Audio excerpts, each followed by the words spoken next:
Hello. It's YoBo and Dwayne Shigg.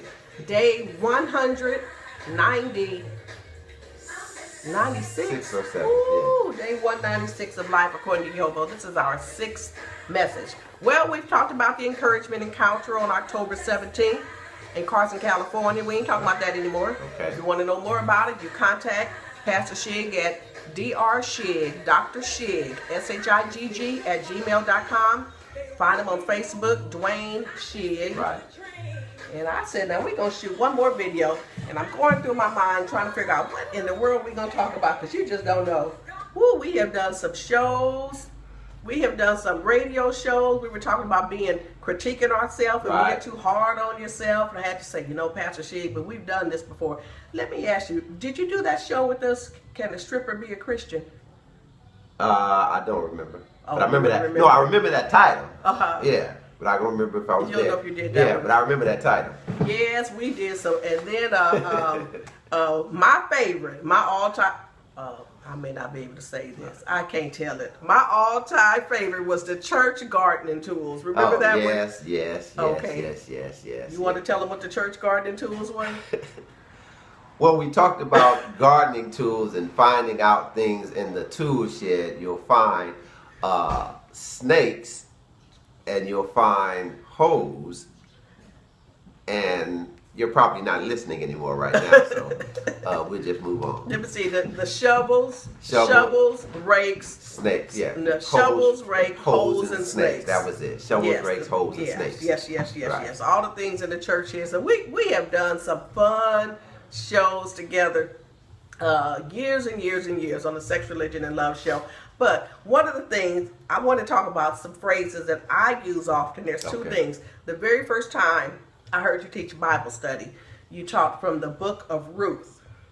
And you summed up everything by saying, do something. Right. Ruth had found herself in a strange land among strange people. Right. And she was poor, and she and her mother-in-law were hungry. So she went to glean. Glean is something that the farmers did when the fruit fell or when the grain fell. You leave it on the ground for the poor people to come get it. That was somewhat of a welfare system. But the difference is they didn't bring it to your house like they do now. They didn't put the money on your card. It's just there. You had to go at least go pick it up. Go with your basket and pick it up. So the moral of that story was do something.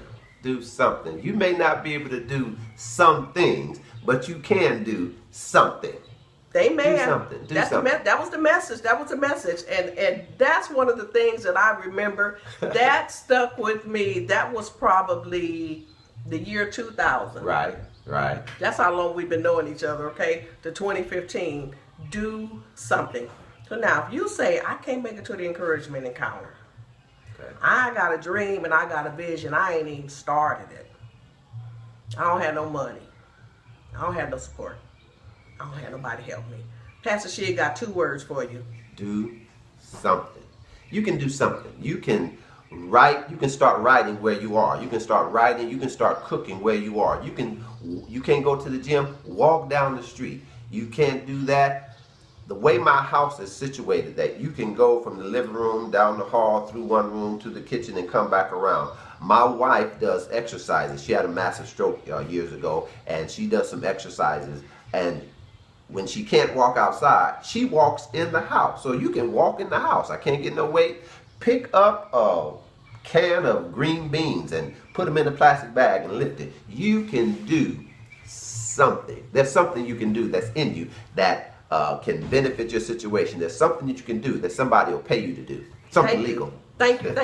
And you know what? Even if they don't pay you to do it, you can still do something. You can do something, because for all you know, it's your, come on, Pastor Jig, scoot over there with the guy after you cut off, okay? Because I want people to see you, okay?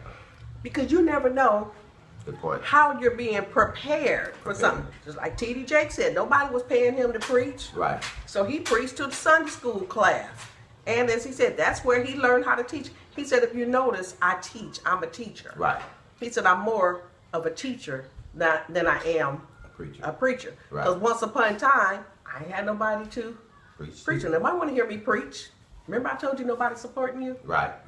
So that's why he is such a great teacher.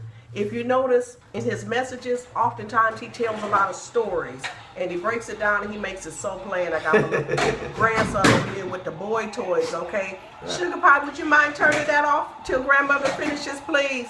You know, when you get boys up in here. Another thing, you have to do something. You can just give somebody, I know sometimes that's foreign to you, but give away a book. Go to the conference. Off, please. Go to the conference and speak if they don't give you an honorarium. Cook the pies if they can't pay you. Cook for the, you know, somebody getting married. You know, somebody having a shower. You know, somebody having a birthday. You know, somebody doing some of those things. And so people are raving about what you do.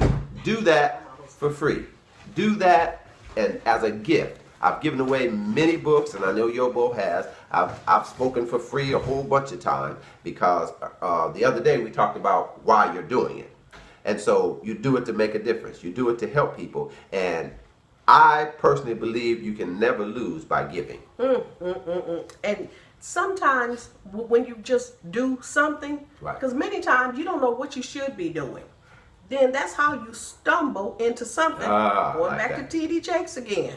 Such a great He was on the cover of Time magazine, the first preacher on the cover. Time magazine. Was it Time magazine? Because he was doing something.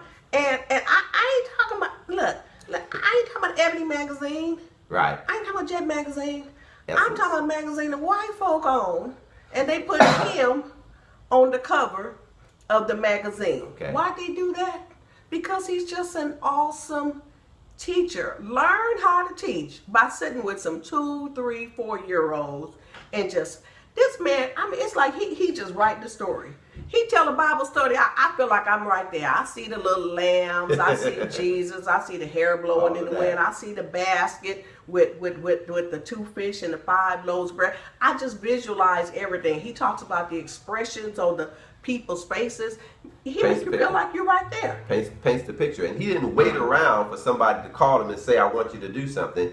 He did something right then. And so you have to do something. And when is the best time to do it? And I tell people the best time to learn CPR is before you need it. Ooh. So do something now. And there is something, you can do something today to invest in your vision.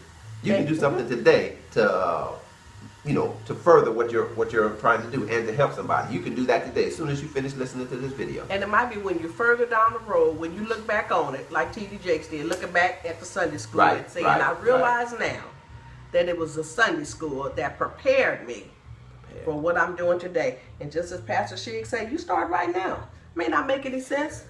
May not get no money. Might not get no honorarium. Nobody buy a book. But you can still start when? Now. Right now. And you start to do what? Do something. All right, y'all. See y'all later. Thank you, Pastor Shigg. Y'all make it to the encouragement encounter. I'm way over 8 minutes, okay? Find him on Facebook, Dwayne Shigg, and email him, Dr. Shigg, drshigg @gmail.com. All right, y'all. See ya. Bye-bye.